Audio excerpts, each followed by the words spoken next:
Welcome to Forensic Friday. Where we examine the intersection of true crime, psychology, and the heart of being human in the middle of it all.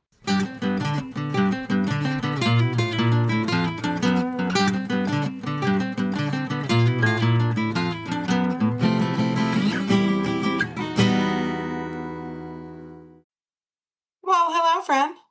Hi, I just saw you. I just saw you. Did you get Gray home okay?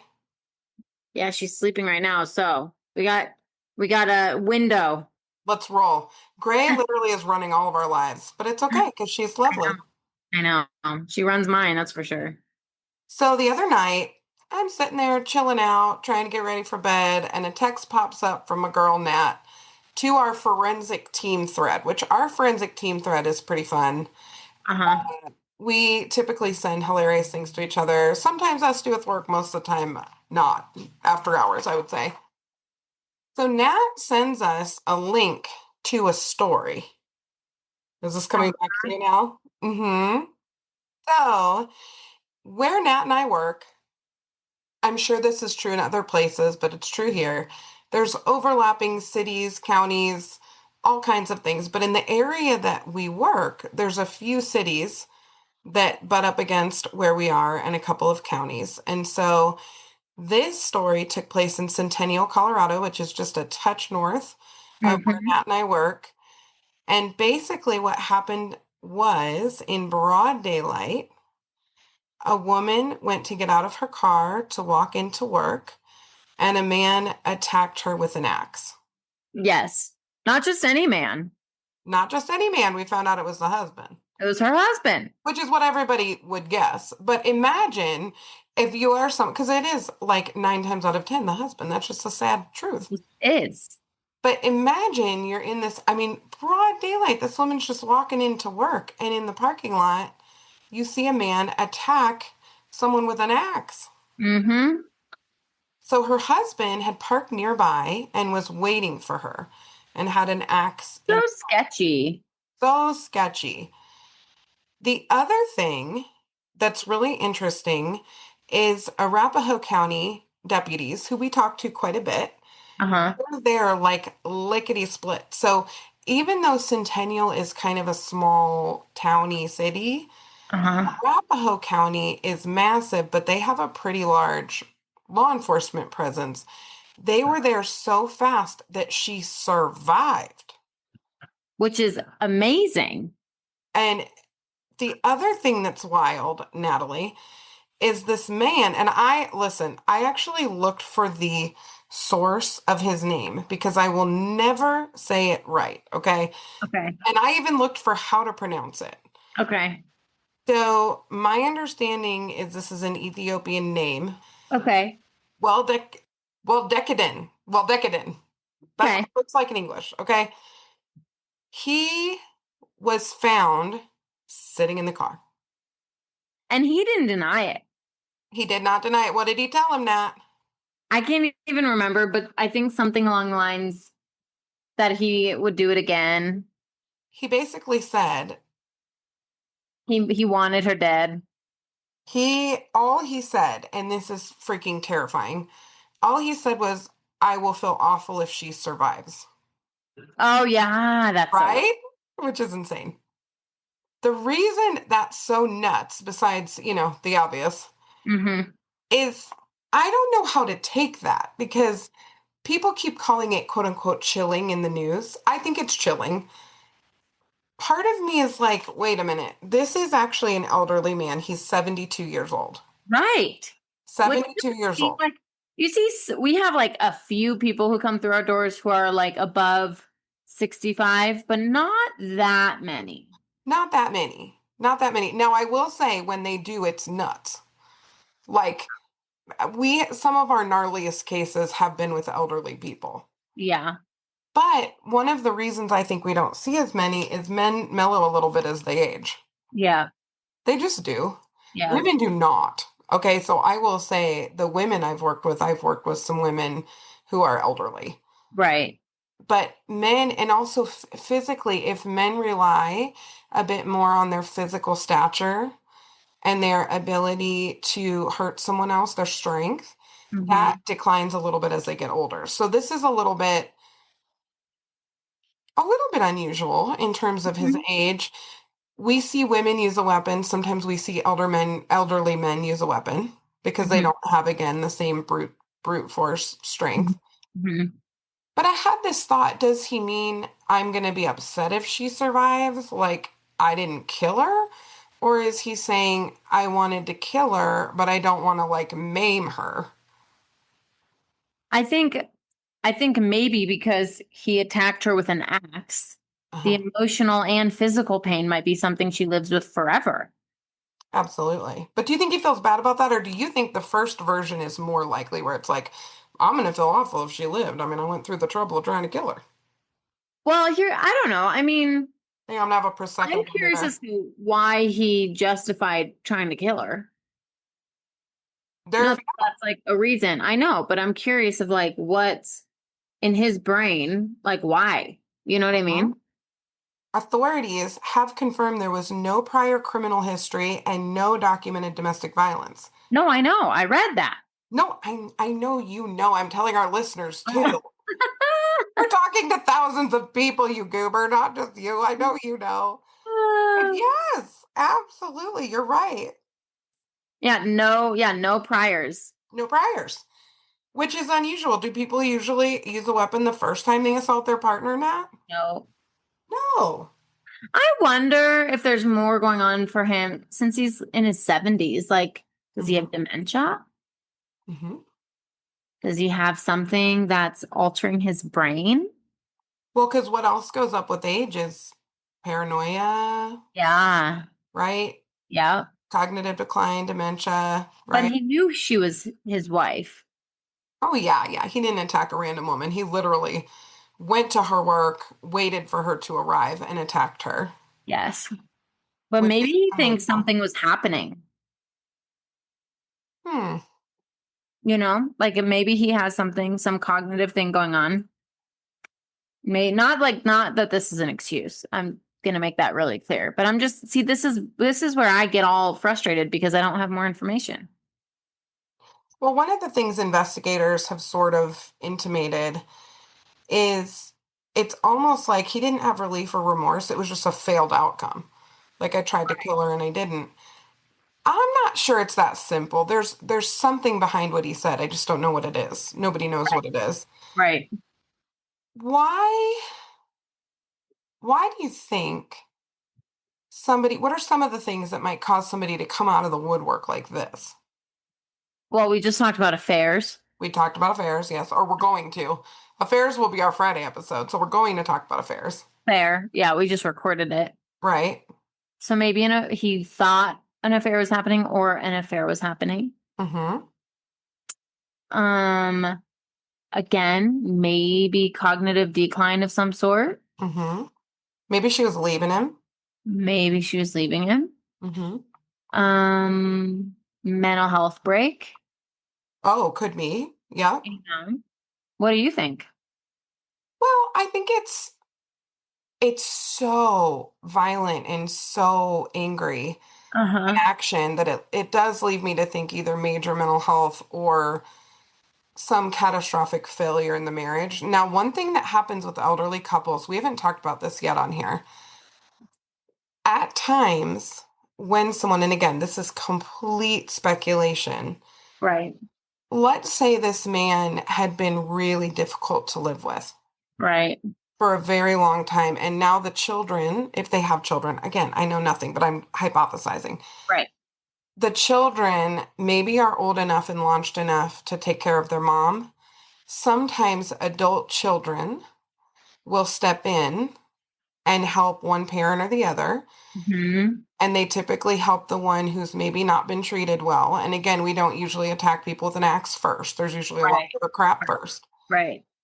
It could be that she was leaving by way of the children. And I've seen some DV offenses from elderly men in that situation Yeah. where Yeah. they've alienated themselves from one parent and, or the parent has alienated themselves from their children, Hmm.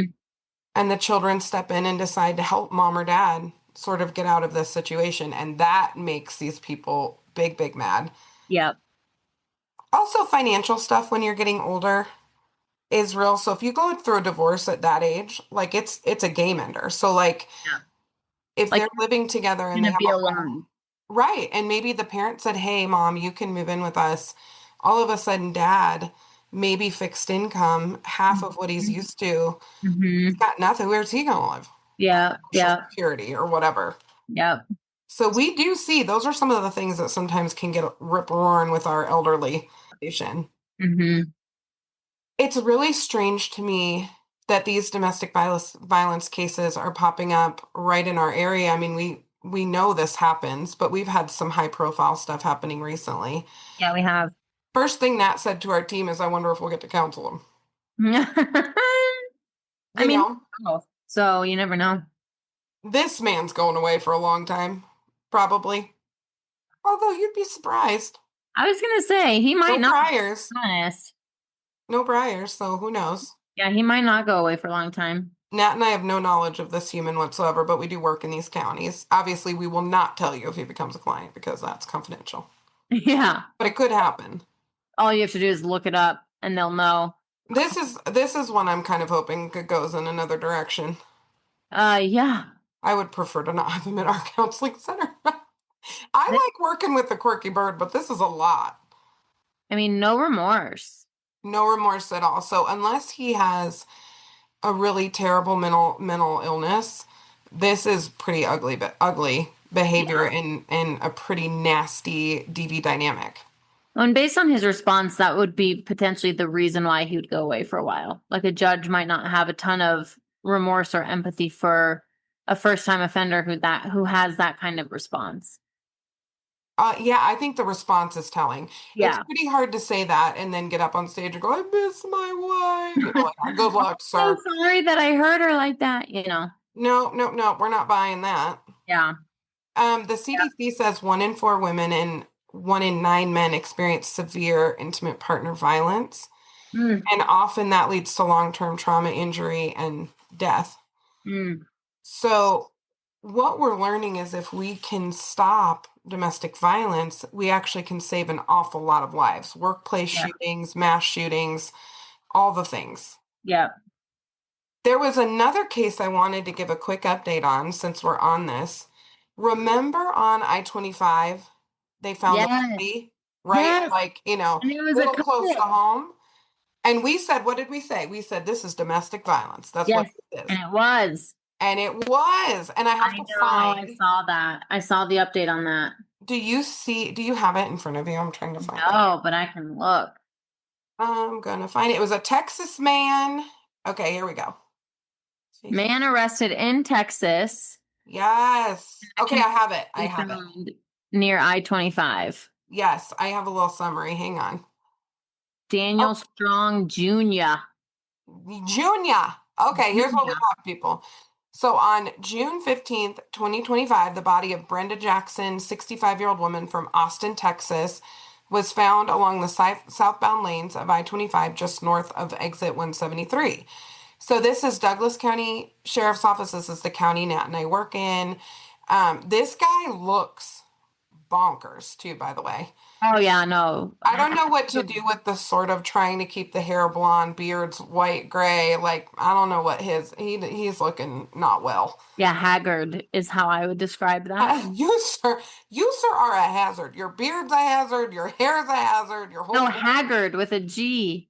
haggard. I thought you said hazard. I'm like, I mean, put some also a crown tape hazard. on him. He looks like a hazard, but also Also a hazard. hazard. That Yeah, is that's the he's a whole absolute truth. vibe. So, like you said, on July 17th, Daniel Strong, 73, again with the old men. Uh-huh. Sorry, Dad, not old, seasoned. The seasoned men, the Season. elderly men. Daniel Strong, also from Austin, Texas, was arrested in Travis County, Texas, in connection with the case. Yep. He is facing charges of tampering with a deceased human body. Yep. Damn. So one of the things that Douglas County needs, so if you're a local listener, we got lots of local listeners, okay? They're trying to help figure out what he did and where he was and what their relationship was like prior to May 24th of 2025. And that involves Colorado, New Mexico, and Texas.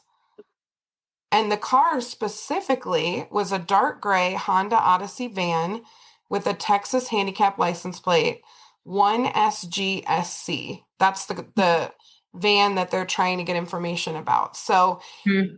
if you have any information, if you're in this area, we all drive this stretch. All of us locals drive this stretch all the time. Yep. You can call the following two numbers. You can call Detective Lewin at 303-660-7563, or you can contact Detective Talman at 303-660-7185.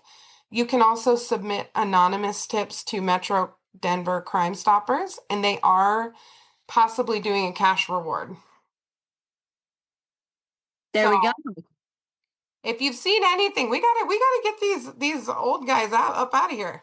I know. They're making it kind of Why is sick out it like there. all of a sudden going up? Like the age of some of these really intense cases.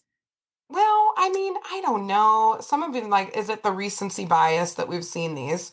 Yeah. But the dude in Breck, how old was he again? 50s? No, 40s, 40s? Okay. late 40s. Late 40s, yeah. Yeah. I mean, we got a couple of geezers. I know. I'm gonna look Daniel We have a DeVito. geezer with an axe, and we got a geezer dumping a body. A little too close for comfort, sir. I know. Now I'm curious what his age was. Hold on. No, I don't wanna register. Jeez. Listen, we could nail his ass. Wouldn't it be incredible? 46. He Okay. looks older than that though. He does look older. I was thinking maybe he was older. But what if we bust him? Forensic friends who drive up and down I-25. What if we bust him? Let's do it. Wouldn't that be something? We could all go out for Mexican food. I thought they had the guy. More information, I guess. If we got Oh, more more information. information, Okay, I okay, think okay. they're having trouble. Here's what I'm seeing. I think they're having trouble connecting them. Oh, So they're trying to figure out, like, we know this is the guy. They probably have DNA evidence and evidence that they were together. I think they're having trouble, like, quantifying the that he relationship. killed her. Well, yeah, and like what was their vibe? Like what was their deal together? Right. You know? But that was Int- a wild one. So watch your six, apparently everywhere you go, yeah. you know? And go listen to our red flag episodes, y'all. Some of these, like, we can avoid some of these situations if we just like acknowledge red flags. Something's wrong with this dude though. The axe dude, I mean there's something wrong with both of them. But the axe dude literally sat in the car covered in blood with the axe in the front seat covered in blood and just was, I mean, they had no trouble apprehending him. I wonder if there's something cognitive going on or some sort of break happened.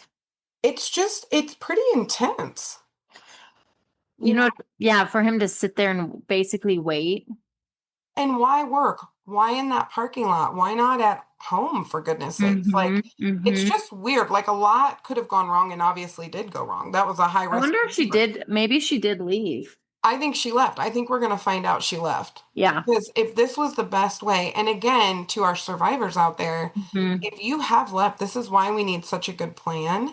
Mm-hmm. You need to let your employers know. You maybe need to change up your routine. He knew to go to this place and wait for her, lay and wait for her. Also, for our survivors, I was just helping someone with this the other day. We have a law in Colorado that you can get out of a lease. If there's documented domestic Yeah. violence and a protection order, you can get out of a lease. So Yep. Yep. you're in a situation and you're listening and you're like, oh, I listen to this podcast every week and I'm living in this crazy thing.